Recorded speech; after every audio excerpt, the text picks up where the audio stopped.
Okay, welcome to the Lucky Strike Gold Show with Darren on the couch. And Leanne. Yeah, guys, don't forget to enter the competition. Any of your finds that you find to win a $50 voucher at Lucky Strike Gold. And like I said, it can be any. It doesn't have to be gold. It could be a bottle or a relic or just anything of interest, can't it? Really? Anything you find with a metal detector. Yeah, Or fossicking. or digger. Or digger. Yeah. Or Can be anything. Okay, tonight's topics. We're just going to address the rumours, just a newsletter overview. Leanne's going to do a stock update. We were going to have guest speaker Jason Cornish on, but we've had a few technical difficulties tonight. So we're holding that one off for another week or two. Let us get that sorted out. Okay. Just going to show you some old-time diggings, which is actually on the back of our property, which I haven't had time to detect yet, but it will happen. I always say he'd rather travel 3,000 k's across to WA before he detects our own property. Why not? No one's going to do it. Going to show you some signs of where an old pub's been. Quite interesting. And the main topic tonight, I get this asked a lot, can I make a living from gold? So I'm going to go into how, whys and where, I suppose. And then at the end, we'll just have some questions and hopefully we have some answers for you. Now, the rumour factory. We're going to address the elephant in the room. The rumours that are going around, like I said last week, Minelab are going to sell direct to the customers. Bull S, I won't say the word, BS. Minelab not letting dealers stock detectors, BS. And look, to prove that, firstly, I'd like to say congratulations to Phil in Eaglehawk at Bendigo. Yes, congratulations, Phil. He's becoming a Minelab dealership. He's joining the Minelab dealership network. So I can tell you it's alive and well. So look, support Phil up there. Anything Minelab, he will have a full range of detectors, accessories. And he's a great guy too. So support him if you're in the Bendigo area. Yeah, genuine guy, isn't he? So congratulations, Phil. This weekend. Gold panning championships. Yeah. So unfortunately, we can't be there this weekend. We're interstate, but the 30th Annual Australian Gold Panning Championships is on, and it is such a good day, guys. So get yourself down there. There are events that you can enter. If you're a novice, you can enter the novice event. And the Binks family do so much to run this whole show. And there is a committee too, so thank you to the committee as well. But it's a great event. It's always a gorgeous day up there too. It is. And a relaxing, beautiful atmosphere and surrounds. Yeah. So at Blackwood. Yeah, it's on an oval and sort of cliffs all around it and gum trees, magic gum trees and just a really nice day, isn't it, you know? Great day. Good event. There's food there. I think it's the Rotary or Lions Scouts. Maybe? I don't know, somebody, some charity. But there's food there, barbecue and drinks and that. And if you want to see some great gold panning on the day, they are so fast, these guys. They're amazing. And then you get an overall winner at the end of the day who will head across to New Zealand for the World Championships. Oh, wow. Wow. So, they're going to send a team over there. Look, I remember I went into the beginners panning competition there one day and I was running just a normal pan. I was up against blokes that had the big speed pans and I think I come second and I ended up going and buying, remember the big pan? Cost me about $200 for the big speed pan. I was really impressed. I don't think you ever used it No, I didn't use it. Anyway, this is a great idea too, isn't it? It is. Minelab's clean sweep. And helping to clean up Australia, and we're in such a great position with our metal detectors to be cleaning up Australia, as everybody knows, the shoddies and that you find, and the metal and the wire and the nails. So yeah, get involved in this one, guys. So there are prizes to win. Yeah, remember when we were running the central branch, which was at Clunes, in Clunes, and we had a few days out there, and it's a great event. And look, at Parks Victoria are understaffed, I suppose. Look, and it's good for prospectors to do things like this, and it just cleans up the environment. It's nothing worse than driving through the bush and you see, where someone's dumped some rubbish. So it's just a really good event. Great idea. So well done, Minelab. Yep, excellent. Okay. Tonight we'll be picking 2 random winners. So please comment, because if you don't comment, we can't pick you and you can't win a prize. Now, the prizes tonight, they're going to be in a Minelab bag, but they're a mystery bag. So you don't know what you're going to get in there. But you can show us next week what you've won. So that will be drawn towards the end of the show. Yeah. Everyone likes a freebie, don't they? So they do. It's fun. So and it'll be fun going through that bag of goodies as well. So I thought make it a fun prize tonight. Yeah. Lucky dip to go with the name Lucky Strike. Why not? Lucky Strike dip. Yep. Lucky dip strike. Tonight. Jason Cornish was going to come along via video, but unfortunately we did have technical difficulties. So he was going to speak about the World Heritage bid. And can we click that on to the next one? Thank you. Okay. So he's going to speak about the World Heritage bid, but unfortunately that's not going to happen tonight. But I mentioned this a couple of weeks ago on the show that I was concerned about it. I have done quite a bit of research in the meantime as well. So I spoke to the Economic Development Officer at the Golden Shire Plains, who was extremely helpful. And he sent me a whole lot of information, which I am still wading through. But basically, just in summary, there are 20 World Heritage Sites in Australia, which actually surprised me. Some of the better known ones are like the Great Barrier Reef, the Kakadu National Park, Lord Howe Island. And there are 2 sites, heritage listed sites in Victoria, which are the Royal Exhibition Buildings in Carlton Gardens, and also Budjibim, however you pronounce that, I'm not sure, near Hamilton, which is that eel farm that the Indigenous set up, which is supposed to be one of a kind. Okay. So I'm interested to find out the answer to the question is, if the World Heritage bid for the Victorian goldfields is successful, how much of a difference will it make to our goldfields, to our prospecting? So if we look at that, I have looked into the information I have gathered, and basically they're saying that prospecting as a continuing activity is highlighted as already being managed to a satisfactory standard for World Heritage due to the miners' right and the current restrictions. So they're happy with what's happening already, that we have enough restrictions in place around gold prospecting.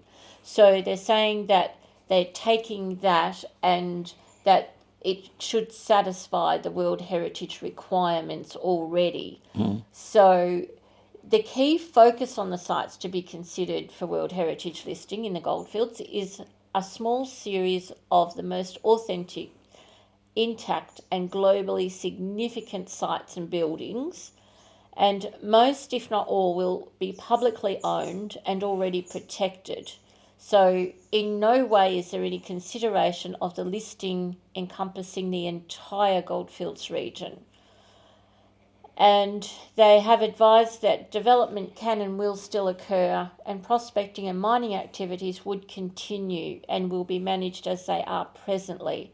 So the World Heritage Committee, the bid for the World Heritage Committee, are thinking that prospecting will continue in the areas that it is in at the moment. So I'm really interested to speak to Jason Cornish about this and get his take on it. So over the next coming weeks, we will try and organise that and see where that takes us. Okay. Yeah. Interesting, isn't it? It is very interesting. Yeah. But this has been going on for many, many, many It years. has.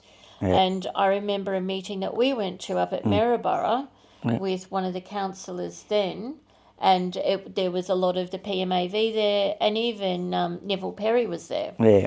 And we went to that meeting. That was about, doing World Heritage listing. Yeah. And, so it's been on the books for a long time, but it's just gathered momentum at the moment. So Yeah. we'll see what PMAV president thinks about it. We will, yeah. And again, look, the Prospectors and Miners Association Victoria, there is branches throughout Victoria, so I can't say how much. If you're not a member, please join, guys, because it's people in numbers. It's not very expensive to join, and it's well worth joining, isn't it? Yeah, please support them. Yeah. The stock, you probably... Stock update? Yeah. Well, Yep. I do all the ordering, so I'll do this one then. So the Made for Muffs hats should be coming in this week. We just out of the larger sizes. They've been really popular. The extra large in particular. We can't get the navies. We can only get the green. So if you're around and you really want one, get in quicker this week. There's a limited supply on the GPX 6000 coils from Coiltech. We're hoping to get a couple in. We have orders for them. If you want some if you want a 6000 coil, you need to get them ordered. That's probably about the only way you're going to get them. And there's nothing yet from Nugget Finder, so get your names down because, again, it's the only way you're going to get one. They once raced here books. All the series should be in the store tomorrow. So we're really excited about that because we're completely wiped out of those. There's some heavy promotion going on somewhere because everybody wants one. And they are great books, aren't they? Yeah, there's a series 1, 2 and 3 and they're on different areas talking about where there was old race courses and, yeah. And it gives you just such a great idea of where to go and physic or metal detect for relics. Yeah. They're just a good book to have in the collection. I think any old reference book's a good one to have. Look at the old Golden Ghost. When they come out, they were $49.95, and some of them people are paying, $400, $500, $600 for now. Just any good reference books, I think, are worth buying and putting on the shelf. I really do. And reading first. Yeah. I think that's about it from you. So yes. All right. I shall go. Yeah. You're going to do a video now. Yeah, we're going to do a video. Okay.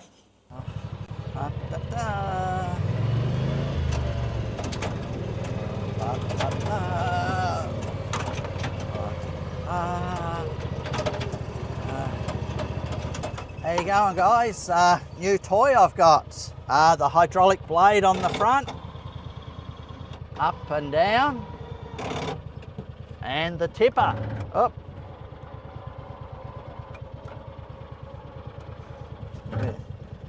Yeah. So yeah, 4-wheel drive. Yeah, good little toy for the garden only. But yeah, I brought you down here. It's the back of our property, and I just wanted to show you something. So we'll come down here and I'll show you what I've noticed. Down this way. Good day for snakes, but yeah. Right, it's a little bit hard to see, but it's been taken out a bit there by the old timers. This is quite obvious. Hole there, and there's lots of holes down that gully there. Now, when the old timers were looking for gold in a gully, they would sink one hole and test what the dirt was like on the bottom. If they got a few colours, a few bits in the pan, they would dig another hole. But when you've got a lot of holes reasonably close together, they must have got a few colours in the pan to dig the next hole. And down there I can see a water race going down there. Now I actually haven't detected this yet, so I will one day, and I'll show you what I get. But you've got to remember too, when there was probably, I don't know, I'll just say 20, 30, 40 miners here digging holes, they would have camped somewhere. So I would be looking for an area where there's a flat area. You might see a pile of rocks, which was their old chimney, and you'll pick up coins and relics around them. But yeah, they may have taken the dirt away from here and taken it down the gully to some water and washed it there. So there I'll be looking for piles of washed gravel and seeing what they've thrown out.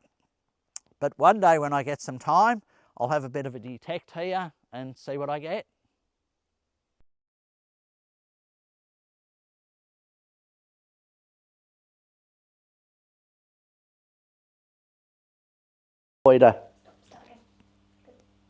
Yeah, what do you think of the gator? Not a bad little toy to have.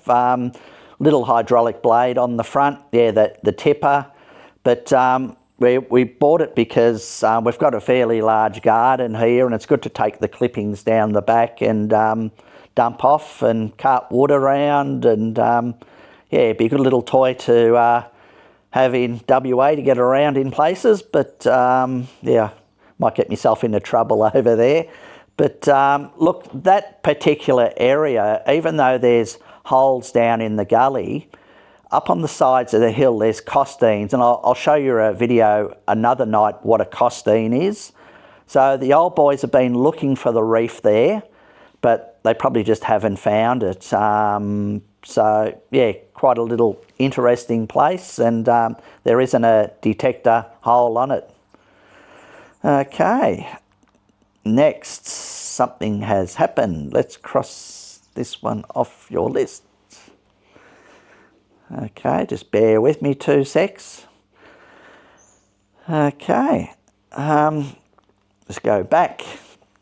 Yeah, please, yeah, ask some questions, because it just gives us time. If you, throughout the show, just ask some questions, it gives us a chance to have a look through them, prepare, and try and answer them. So yeah, that's just something you need to do as you're watching the show. Right, the newsletter rundown. This was sent in to us by a customer that bought a 6. He got 5 ounces of gold somewhere in New South Wales. It was with a GPX 6000 with the 90-inch Coiltech Gold Hawk coil.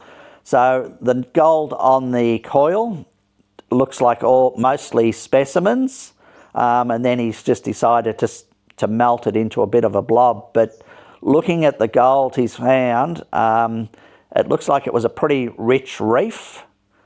And yeah, look, well done. Hopefully he finds a lot more. Time will tell. The GPX 4500 is back. You've seen all the ads around. Great machine for the price. Look, yeah, I'm about to talk about how you can make money out of gold prospecting, but look, the 4500 is probably a really good machine to buy at the moment and to start off with. Just remember too, guys, if you haven't had a detector before and you buy, say, a 4500, we do take you out for a full day's training. We show you how to use that machine properly and what to look for. Because at the end of the day, you can have the best detector in the world, but unless you know what you're looking for and how to use the machine properly, you can be walking over gold. And on that, there's probably over 100 different combinations on the 4500, so you really need to know how to use that properly.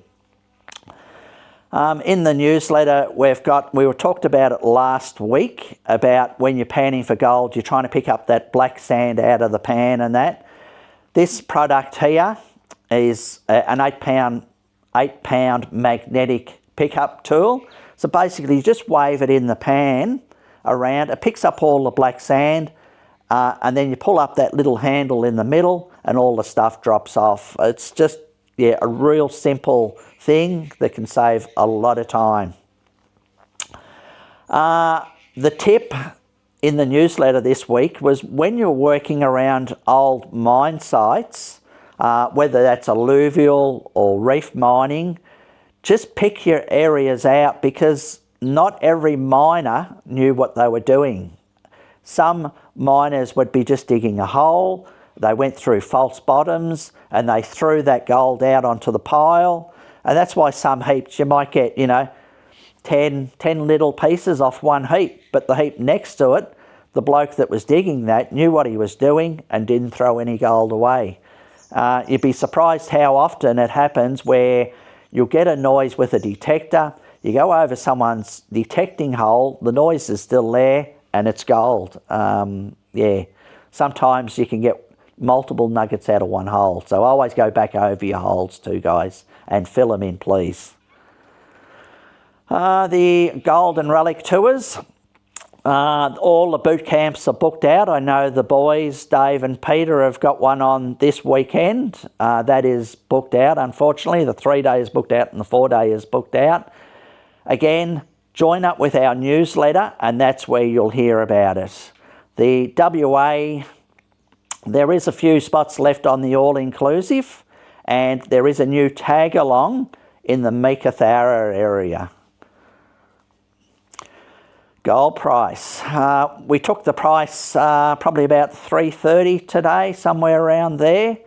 At the time of taking it was $149.37 a gram. So on today's price, it was up $1.05 a gram. So it's edging back up to the $150 again. People ask me, why do I think gold's up and down at the moment? Look, a lot of people are worried around the world. When they buy gold, they buy it on paper, and a lot of people are going into the banks and they physically want their gold that they've paid for in their hand.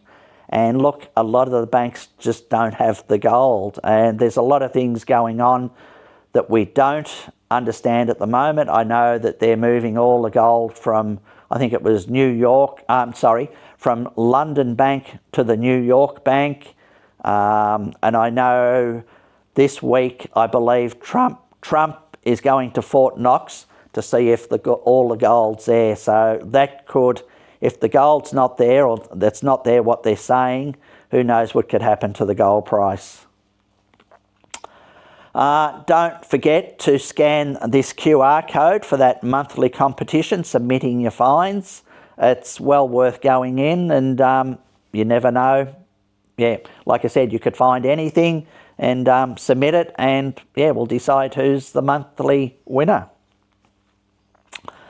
Gold of the week.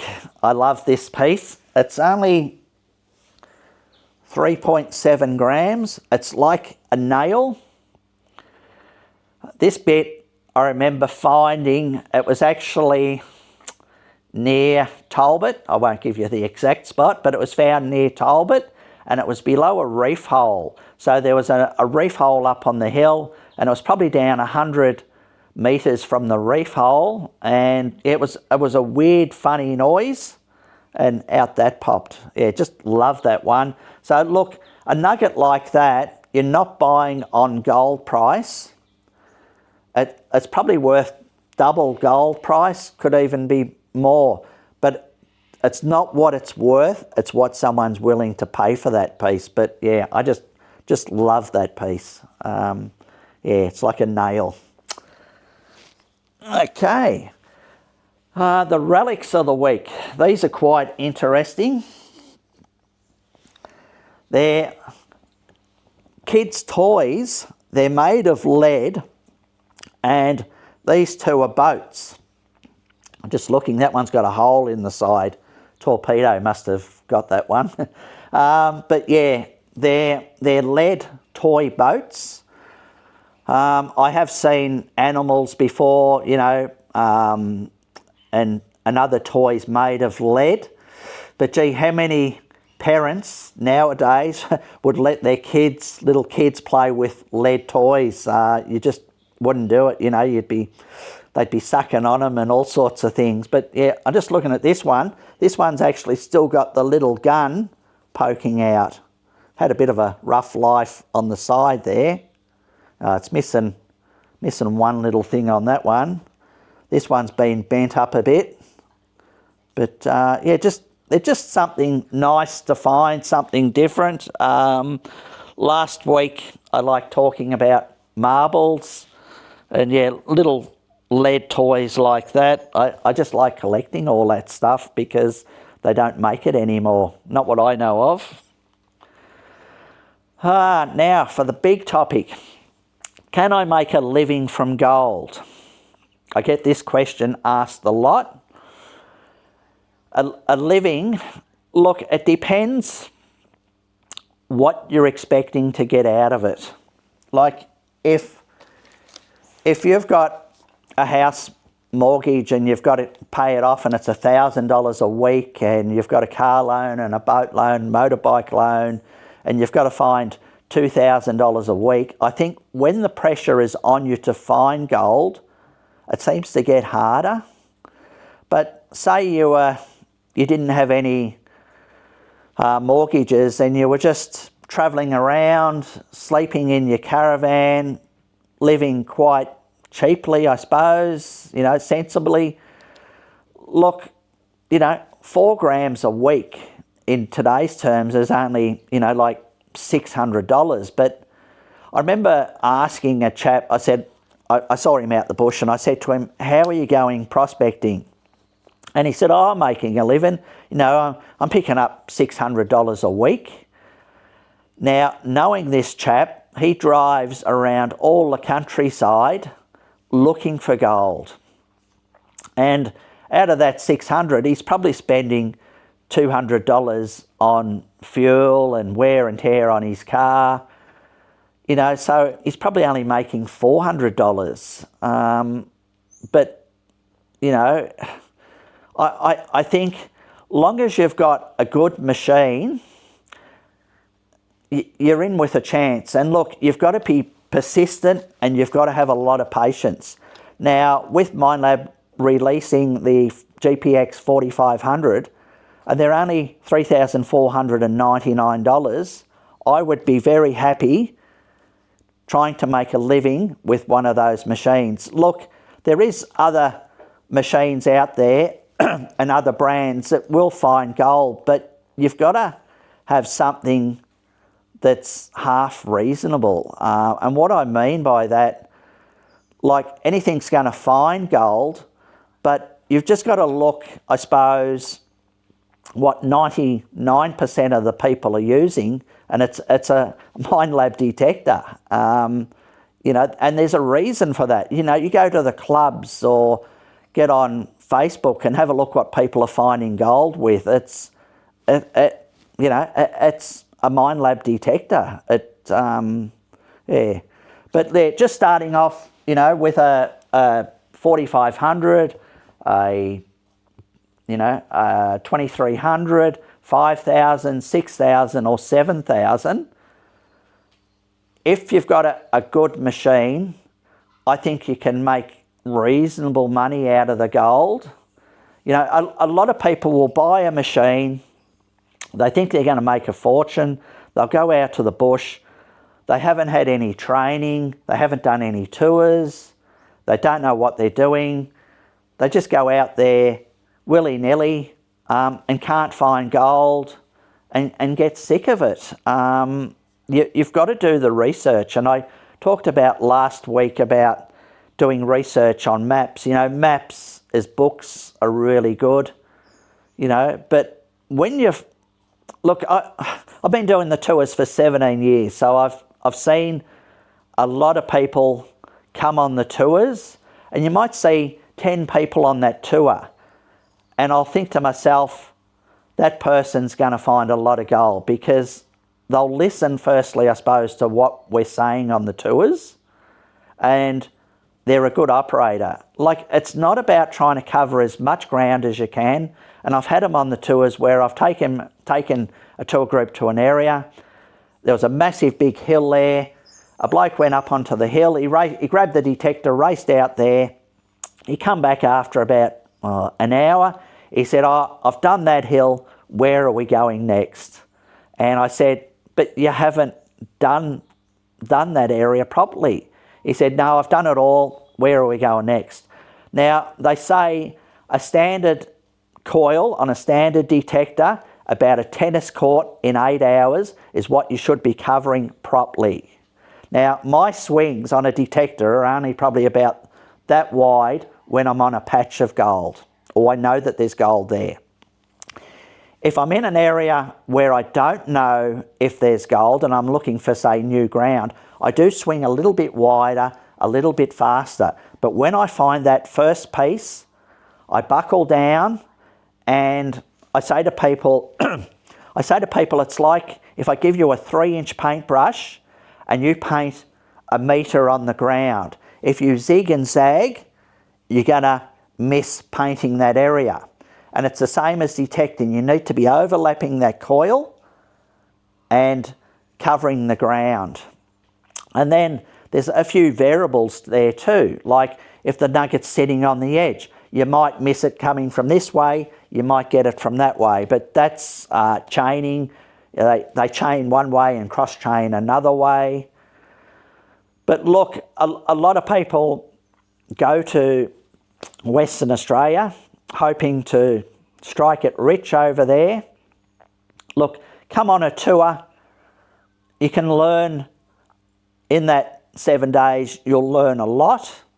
And then next year you might decide to go over there yourself. You might not, but you're learning not just from us, but you can go out on, an organised PMAV event.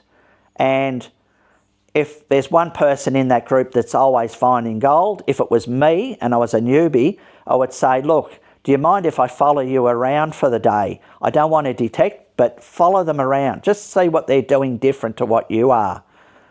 Like, the ones that are successful at it, they're doing something that you're not. So just pick up on what that is and just replicate it. Yeah. Learn from the best and replicate. That's with anything. What else can I talk about? When you find a bit of gold, whether that's on a mullock heap or new ground, when you find a piece, just don't race around trying to find the next piece. What I used to do was sit my detector on the ground, just have a cold drink, have a look around and see what type of dirt you got that piece of gold out. Was it associated with the white pipe clay? Was it associated with a red clay? Was it growing near an ironbark tree or a she oak? Or just have a look at the vegetation. Have a look at the rocks that it might be associated with. There might be you might find a little reef and there's a little indicator there. So when you find gold in a certain area, just put it into the memory bank. So next time when you're out detecting, you might look up ahead and say, "Oh gee, that's where I got some gold out of that particular type of ground." And you will see me V-line for that type of ground. Or when I'm detecting, say, mullock heaps, I have a look. There might be a heap there and a heap there. That one, the stone might be really washed very well. So I know my chances are slim of finding gold out of that heap because that prospector knew that what he was doing. But that heap over there might be the same material, but it's got a little bit more clay mixed in with it. So I'll V-line for that dirt and see what I can get out of that. There's a lot to learn. Like I said, guys, even though I started in 1980, I'm still learning. The day that I say I know everything, I think I'm lying, and it's just ego and BS taken over. You're learning all the time. I think that's about it on that one. Got another little video of you of some signs of where an old pub was. So enjoy this one, guys. It's Darren here from Lucky Strike Gold. Look, when you're looking for coins and relics, I'm always looking for something different. And even though we're in the bush at the moment, the most obvious sign is this old cypress tree. Now the road's just there, so that would indicate to me that there's been an old building here. And being next to the road, you would think maybe a hotel pub, because there's lots of goldfields around here, and they would have been selling beer and alcohol to the workers when they had a good find or had a hard day's work. But so that's the first giveaway. The second giveaway is when you're walking around, look at the old glass here. You know, they're from the 1860s, 1870s, very thick black glass. I know that's been atop of a square gin bottle, that one there. And this has been a beer glass. So I know it's been an old hotel here. So then the next thing is you try and work out where it was. Was it closer to the road? Was it here? Generally there'll be a flat area, but I see here there's been machinery in here and sort of taken a bit of the gravel away. So I would presume that it's probably more closer to the road than here. But a place like this, yeah, you're going to find coins, because the workers, if they had a good find, they probably got drunk and lost a lot of their coins, and hopefully lost a sovereign or two, but you just never know. This time of the year too, there's a bulb that lives under the ground, and there's a stem that comes up and it has a pink flower on it. I think they call them a naked lady flower. If you see them growing in the bush, generally there would have been an old house site within that area. So just giveaways. You know, during springtime you see their old fruit trees in blossom, daffodils are out, so just signs that there's been an old house or hotel. But I would nearly bet that this was an old hotel here, going by the big glass that's on top. Yeah, that site was definitely an old pub site, you know, for there to be old bottles there. And for me, the giveaway was the old beer glass. Definitely a pub. Look, it was right on a road that went to the diggings, so it would have been a good place to set up a pub. At the back of that, they'd had a loader or something in there and taken away some of the dirt, so it was sort of chopped around a little bit. But look, an old pub site, you know, is really good for a coin and relic detector. I think on everybody's bucket list is to find a gold sovereign, and look, they're probably the places you're going to find one, because when the miners had a good find, cashed their gold in, went to the pub, had a few drinks, and had a drink too many, probably lost them on the field. And yeah, definitely an old pub site, that one. And look, on some maps that we sell, the Doug Stone and the John Tully and Steve's and the other maps, look, I know John Tully does show where there's some old pubs on some of his maps, and look, probably a lot of people have been there detecting, but it's like gold. You've only got to be that far off it. You've missed the old coins. You've got to know how to use your machine again. So yeah, well worth doing old pub sites. The giveaway on that one was definitely that big old cypress tree there, and it's massive. It was, gee, probably 4 foot round. It was probably more actually. But another sign of an old homestead is when in springtime there's daffodils coming up, or there's fruit trees in blossom. When you see that type of thing, you know that there's been an old house site there, and it's just a matter of getting out, trying to work out where the chimney was. Now you've got to remember, they didn't have their toilets inside. The toilets was the old outhouse, the old can. I remember me grandmother actually having one of them out at Barkstead, out this side of Dalesford.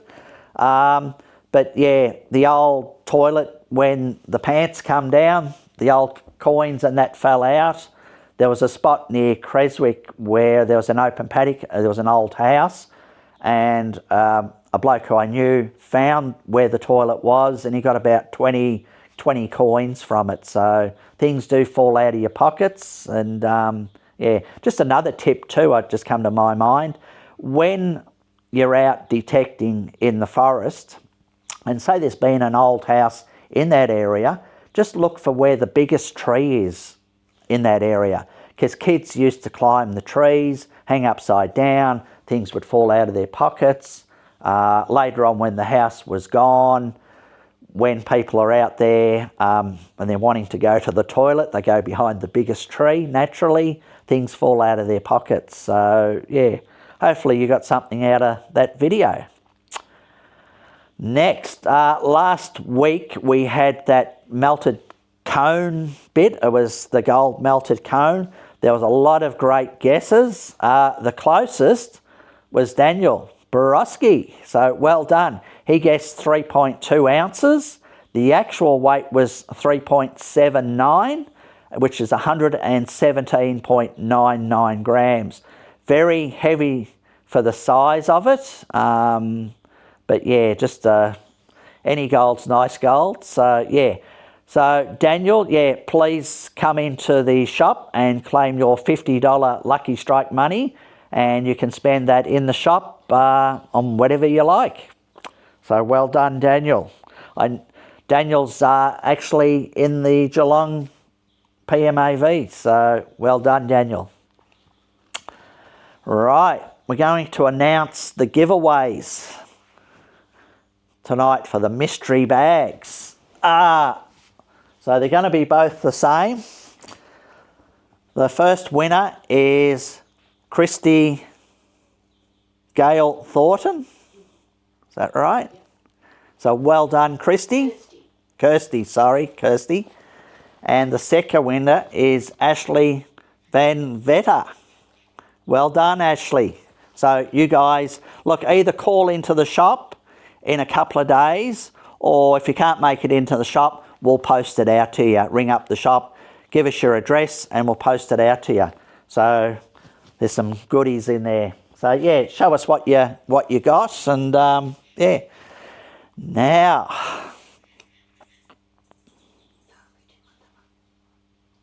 all right. Okay, just go back. Next one. Question and answers. Got a few questions here. Gee, where to start prospecting in Clunes? Now, this one I can answer very well because I lived at Clunes for, we lived there for about 20 years. Yeah, we bought the old State Bank building. We bought it off the Commonwealth Bank, the Commonwealth Bank, many years ago. Had a lot of great memories there. The kids had a lot of great memories. You had a lot of great memories, didn't you, Talisha? Yeah, it was a double-storey old bank. I remember the kids used to slide down the banister on the stairs and had things, pillows sliding down the stairs and all sorts of things. But yeah, so where to start prospecting in Clunes? Look, around Clunes, there was a little bit of alluvial gold. If this person's from Clunes, there was a little bit of alluvial gold, but it was down Fraser Street on the left-hand side where all the units are now, the old brown units. So unfortunately, a bit hard to detect when all the units are there. Up on the hill, you've got all your reef workings up there. I've personally never got anything up there. It is private property now. It has changed hands. I did know the chap who owned that property, and he sold it out to another chap who's into mining. Yeah, I never actually got any up there, but I can tell you there's a power of rubbish up there, and it was all reef mining. Look, your closest spot to Clunes is probably Talbot. Each morning, my wife and myself would go for a walk. My wife would go for a walk and I'd go prospecting, Leanne. Leanne would go for a walk, I would go prospecting, and the time she generally come back, I generally had found a little piece. So your closest place to Clunes, yeah, is definitely Talbot. Yeah, I like Bonnie Jean track, but that's another story. Panning in Clunes.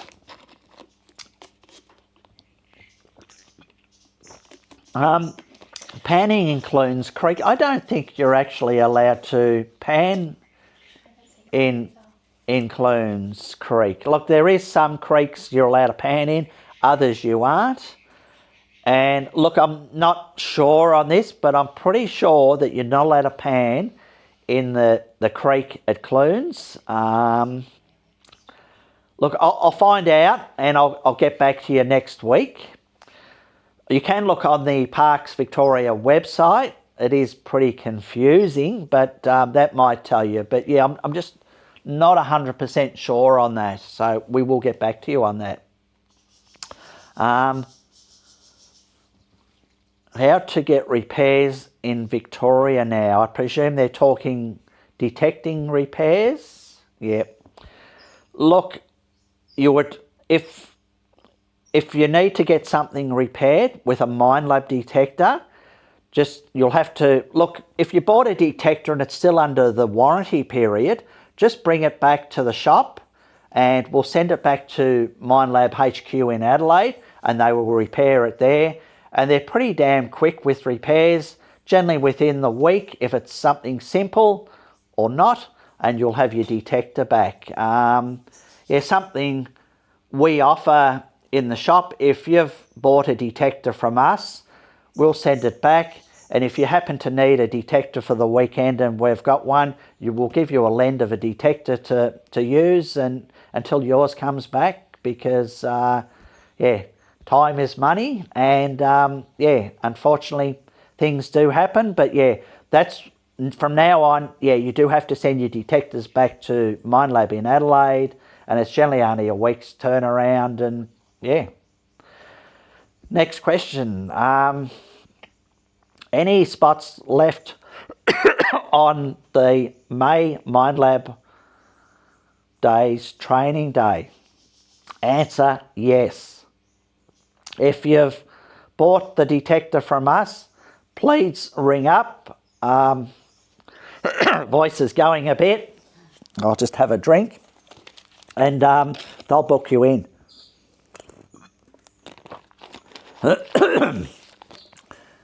Yeah, so like I said, you know, when you buy a detector off, we take you out for a full day's training. If you pick up on a couple of things, look, even if you've been detecting for 40 years, it's a good idea just to go along and learn. You might learn one thing that's made the whole day worth going.